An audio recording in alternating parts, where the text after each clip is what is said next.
Iran के राष्ट्रपति की अपने ही सुप्रीम लीडर से एक ऐसी मुलाकात हुई है जिसने कई गंभीर सवाल खड़े कर दिए हैं। यह मुलाकात किसी भव्य सरकारी दफ्तर या आवास पर नहीं, बल्कि तेहरान की एक अज्ञात जगह पर हुई। वहां एक काले शीशे वाली गाड़ी खड़ी थी, जिसके अंदर इतना ज्यादा अंधेरा था कि राष्ट्रपति को सामने वाले का चेहरा तक नजर नहीं आया। सुरक्षा गार्ड्स ने उन्हें सुप्रीम लीडर से हाथ तक नहीं मिलाने दिया और महज चंद मिनटों की बातचीत के बाद राष्ट्रपति को वहां से तुरंत रवाना कर दिया गया। जब राष्ट्रपति मसूद पेजेश्कियन बाहर निकले तो उनके मन में गहरा शक था। उन्होंने अपने करीबियों से पूछा कि क्या उन्होंने जिससे बात की वो वाकई उनके असली सुप्रीम लीडर थे। नमस्कार, मैं हूं सिद्धार्थ प्रकाश। ईरान इंटरनेशनल की एक रिपोर्ट में हुए इस खुलासे ने अंतर्राष्ट्रीय राजनीति में हलचल मचा दी है। रिपोर्ट के मुताबिक राष्ट्रपति मसूद पेजेश्कियन को इस मुलाकात के दौरान काफी असहज और अपमानित महसूस हुआ। इस अजीबोगरीब मीटिंग के बाद उन्होंने सुप्रीम लीडर के आधिकारिक आवास पर जब दूसरी मुलाकात का समय मांगा तो उनके अनुरोध को साफ तौर पर ठुकरा दिया गया। अब यह सवाल उठ रहा है कि क्या ईरान की सत्ता के शीर्ष पर सब कुछ सामान्य है या फिर पर्दे के पीछे कोई बहुत बड़ा राजनीतिक बदलाव चल रहा है। हालांकि इस पूरे मामले में एक विरोधाभास भी देखने को मिला है। पेजेश्कियन ने मई में ट्रेड एसोसिएशन के प्रतिनिधियों से कहा था कि उन्होंने मुस्तफा खामेनेई के साथ एक बहुत ही सौहार्दपूर्ण माहौल में 2.5 घंटे बिताए। उन्होंने ये भी कहा था कि सुप्रीम लीडर की मौजूदगी उनके लिए बहुत बड़ी ताकत है।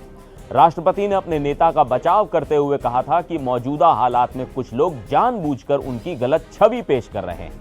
लेकिन ईरान इंटरनेशनल की रिपोर्ट और हालिया घटनाक्रम राष्ट्रपति के इन सार्वजनिक दावों पर एक बड़ा प्रश्न चिन्ह लगाते हैं। आखिर राष्ट्रपति को अपने ही नेता से मिलने के लिए इतनी मशक्कत क्यों करनी पड़ी?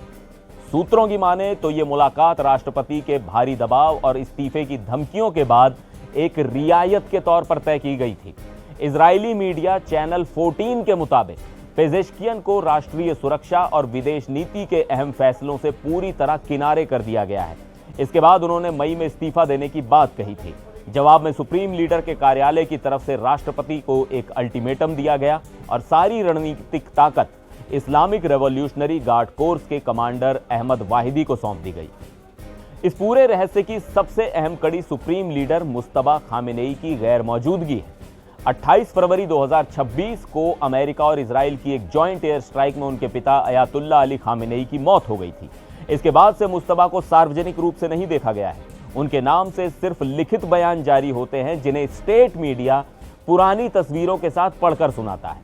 समाचार एजेंसी AFP के अनुसार खुद राष्ट्रपति पेजेश्कियन मान चुके हैं कि सुप्रीम लीडर से संपर्क करना अब बहुत मुश्किल हो गया है। जुलाई में ईरान के विदेश मंत्री अब्बास अराक्ची ने भी कहा था कि उन्होंने लंबे समय से मुस्तफा को नहीं देखा है। इस राजनीतिक उलझन में अमेरिका के राष्ट्रपति डोनाल्ड ट्रंप के एक बयान ने सस्पेंस और बढ़ा दिया था। फॉक्स न्यूज को दिए एक इंटरव्यू में ट्रंप ने दावा किया था कि मुस्तफा खामेनेई अब 90% तक खत्म हो चुके हैं। इन दावों और अंधेरे में हुई इस संदिग्ध मुलाकात के बाद यह सवाल उठना लाजमी है कि ईरान की कमान असल में किसके हाथों में है। आपको क्या लगता है, ईरान की इस पर्दे के पीछे की राजनीति का असली सच क्या है? कमेंट करके जरूर बताइएगा। फिर मिलेंगे एक और वीडियो में। आप देखते रहिए NDTV इंडिया।